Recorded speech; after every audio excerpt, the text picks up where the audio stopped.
Yes, ma'am.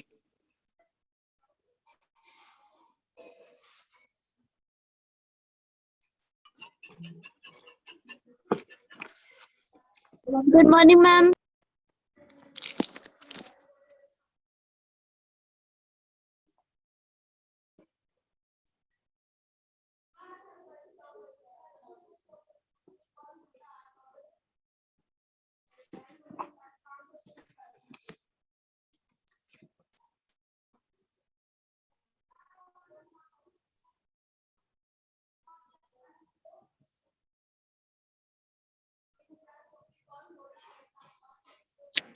Good morning all of you.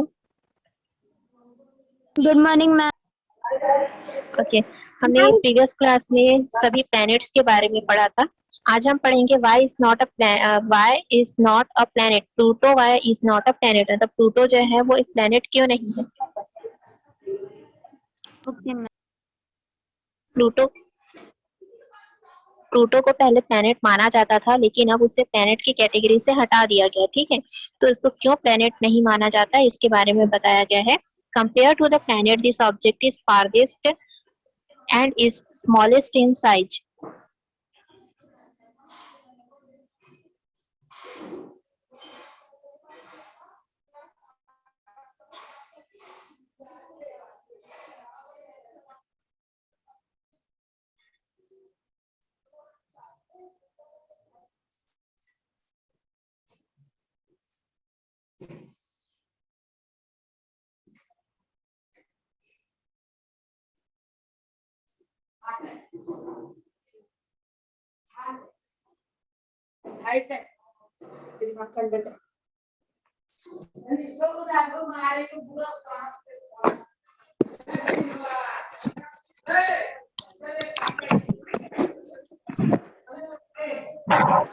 Mute your mic, mic mute कीजिए आप लोग। देखिए, प्लूटो जो है वो सन से सबसे लास्ट में आता है। ठीक है, मतलब सबसे लास्ट में प्लूटो प्रेजेंट होता है और इसका साइज भी जो होता है बहुत छोटा होता है। The light from the sun reach here is 32 hour. यहाँ तक सन के लाइट को पहुंचने में कितना टाइम लग जाता है? 32 आवर लग जाता है। For many years there had been discussion on Pluto being a planet. मतलब बहुत सालों तक ये चर्चा हुआ कि जो प्लूटो है वो उसको प्लेनेट की कैटेगरी में रखना चाहिए या नहीं। On 24 August 2006 at the meeting of the international union of astronomy, जब 24 अगस्त 2006 में इंटरनेशनल यूनियन ऑफ एस्ट्रोनॉमी की मीटिंग हुई, तब वहां पर प्लेनेट का डेफिनेशन को बताया गया और प्लेनेट को डिटरमाइन किया गया, जिसके अकॉर्डिंग प्लेनेट क्या होता है? विच रिवॉल्व राउंड द सन, जो कि सन के चारों तरफ घूमते रहता है। which has that much volume that it takes a spherical shape due to gravity, जिसका वॉल्यूम ज्यादा होता है। ठीक है, और स्फेरिकल शेप होता है किसकी वजह से? ग्रेविटी की वजह से। Which has a clear orbital, जिसका ऑर्बिटल क्लियर होता है, मतलब वो किसी दूसरे ऑर्बिटल में एंटर नहीं करता, वो सिर्फ अपने ऑर्बिटल पर घूमते रहता है। Akriti, what are you doing?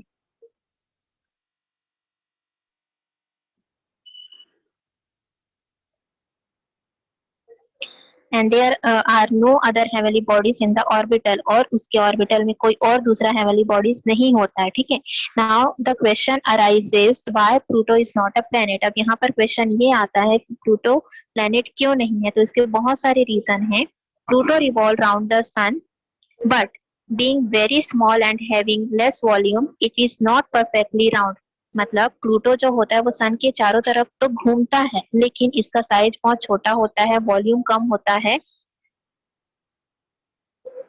जिसकी वजह से ये परफेक्टली राउंड नहीं करता है। ठीक है, moving in an elliptical orbit, इसके अलावा ये किसी दूसरे ऑर्बिट में भी, किसी दूसरे प्लेनेट के ऑर्बिट में भी एंटर कर जाता है।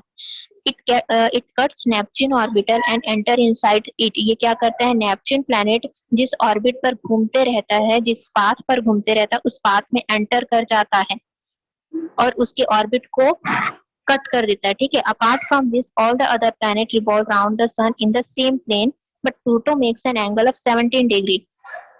इसके अलावा जितने और भी प्लैनेट्स होते हैं वो जब सन के चारों तरफ सेम प्लेन में राउंड करते रहते, घूमते रहते, लेकिन प्लूटो जो है वो 17 डिग्री के एंगल से घूमते रहता है। Because of all this Pluto has been placed outside the group of planet. इन सब के वजह से प्लूटो को प्लैनेट के ग्रुप से हटा दिया गया है और इसीलिए इसे स्यूडो प्लैनेट के नाम से जाना जाता है। मतलब स्यूडो मीन्स होता है झूठा, ठीक है, तो इसे झूठा प्लैनेट के नाम से जाना जाता है।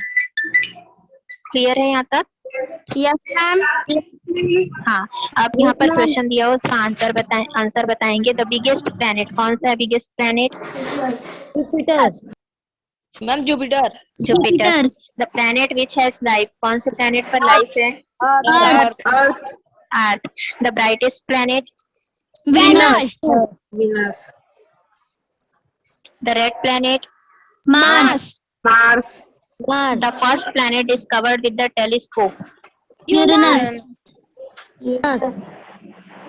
Uranus. The planet with 3 rings Saturn. Saturn.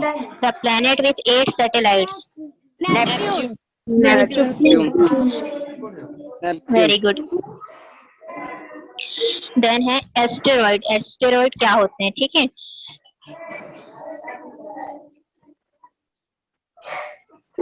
you know that there are some other heavenly bodies other than the sun. sun के अलावा कुछ और भी heavenly bodies होते हैं, planet के अलावा कुछ और भी heavenly bodies होते हैं सोलर सिस्टम में, तो उन्हीं के बारे में हम जानते हैं। ठीक है, एस्टेरॉइड है जिसमें एस्टेरॉइड क्या होते हैं? Mute your mic.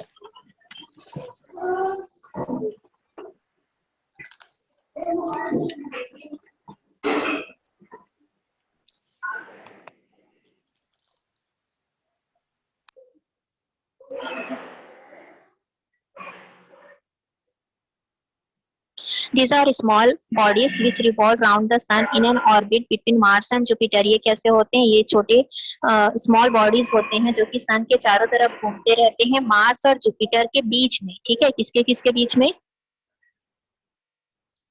Mars and Jupiter.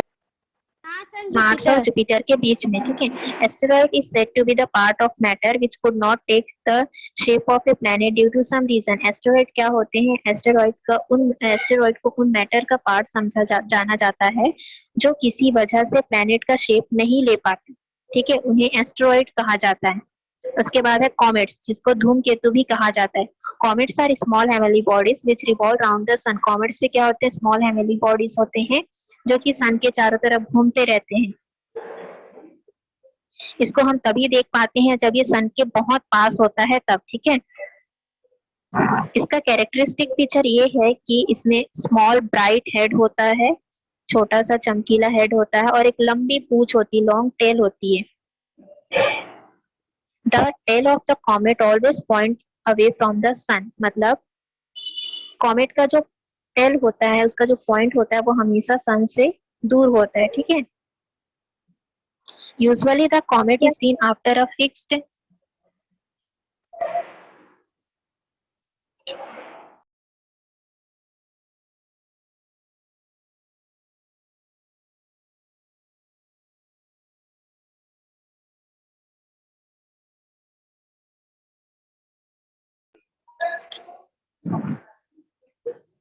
Usually the comet is seen after a fixed interval. मतलब एक फिक्स्ड इंटरवल में कॉमेट्स जो है वो दिखाई देते ही है। Halley's comet is one such comet which appear after 76 year. Halley एक ऐसा कॉमेट है जो कि 76 ईयर के बाद में दिखाई देता है और इसे लास्ट टाइम कब देखा गया था? 1986 में इसे लास्ट टाइम देखा गया था। Okay, Yes, ma'am. क्लियर है यहाँ तक? Yes, ma'am. ओके, उसके बाद Yes, नेक्स्ट ma'am. देखते हैं मीटियर्स एंड मेटेओरॉइड। उल्का और उल्का पिंड। ठीक है, जब अंधेरी रात में, कभी कभी अंधेरी रात में आपको एक चमकीली लाइन दिखाई देती है आसमान में। ठीक है, दिखाई देती है जिससे हम टूटता तारा कहते हैं, शूटिंग स्टार या फिर फॉलिंग स्टार के नाम से जानते हैं। Ma'am.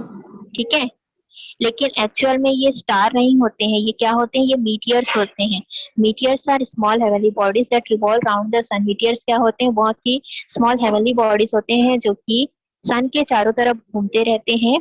जब ये बॉडी जो होता है अर्थ के एटमॉस्फेयर में एंटर करता है बहुत ही ज्यादा हाई स्पीड से, तब ये फ्रिक्शन की वजह से जल जाता है। ठीक है, और यही हमें ब्राइट लाइट के रूप में हमें स्काई में दिखाई देता है। कुछ मीटियर्स जो होते हैं वो पूरी तरह से जल नहीं पाते हैं और आधा जले ही अर्थ के एटमॉस्फेयर में गिर जाते हैं, बिना जले ही, ठीक है, आधा जले ही गिर जाते हैं। और इसी अर्ध जले हुए बॉडी को ही मीटियोरॉइड्स कहा जाता है। समझ आया मीटियर्स और meteoroids? Yes, ma'am. Yes, ma'am. Yes, ma'am. As we know, all the 8 planets and satellites revolve on their own path without obstructing the other around the sun in a disciplined manner। जैसा कि आपने अभी तक पढ़ा कि जितने भी planets होते हैं वो सन के चारों तरफ बिना एक दूसरे को डिस्टर्ब किए, बिना एक दूसरे के पाथ में एंटर किए अपने ही पाथ में घूमते रहते हैं, ठीक है। तो वो एक दूसरे, तो इस तरह से वो क्या बनाए रखते हैं, डिसिप्लिन मैनर बनाए रखते हैं, ठीक। अब यहाँ पर क्वेश्चन दिया हुआ है, गिव शॉर्ट नोट्स और give the difference between meteors and meteoroids. इस चैप्टर में हमने क्या क्या पढ़ा? स्टार हेवनली बॉडी होते हैं जिसमें से कंटिन्यू लाइट और एनर्जी एमाइट होते रहती, ठीक है। Yes, ma'am. और the distance between the heavenly bodies are measured in light year. Heavenly bodies का जो डिस्टेंस होता है, हेवनली बॉडीज के डिस्टेंस को किसमें मेजर किया जाता है? Ma'am, light light years. Years में। हाँ, constellation are the group of star. अब जैसा कि आपको पता ही है कॉन्स्टलेशन किसे कहते हैं, ग्रुप ऑफ स्टार को कॉन्स्टलेशन कहते हैं, जिसका एक पर्टिकुलर शेप होता है। और प्लैनेट ऐसे हेवनली बॉडी होते हैं जो सन के चारों तरफ लगातार घूमते रहते हैं, ठीक है। उसके अलावा हमने पढ़ा सैटेलाइट भी हेवनली बॉडीज होते हैं जो कि प्लैनेट के चारों तरफ घूमते रहते हैं। तो इस तरह से सोलार सिस्टम किन किन चीजों से मिलकर बना है? Sun, planets, satellites, asteroids, comets, meteors and meteoroids से मिलकर सोलार सिस्टम बनता है। Yes, ma'am. हाँ, Yes, वो ma'am. प्लैनेट जो कि सन के चारों तरफ घूमते रहते हैं वो कौन कौन से प्लैनेट है? Mercury, Venus, earth, Mars, Jupiter, Saturn, Uranus and Neptune, ठीक है। तो ये चैप्टर आपका कंप्लीट होता है। अब मैं आप लोगों को क्लास वर्क दे रही हूँ, उसको कीजिए और चेक करवाइए, ओके। Ma'am, revision वाला. Ma'am, revision वाला. हाँ, रिवीजन क्लास वर्क, हाँ हाँ।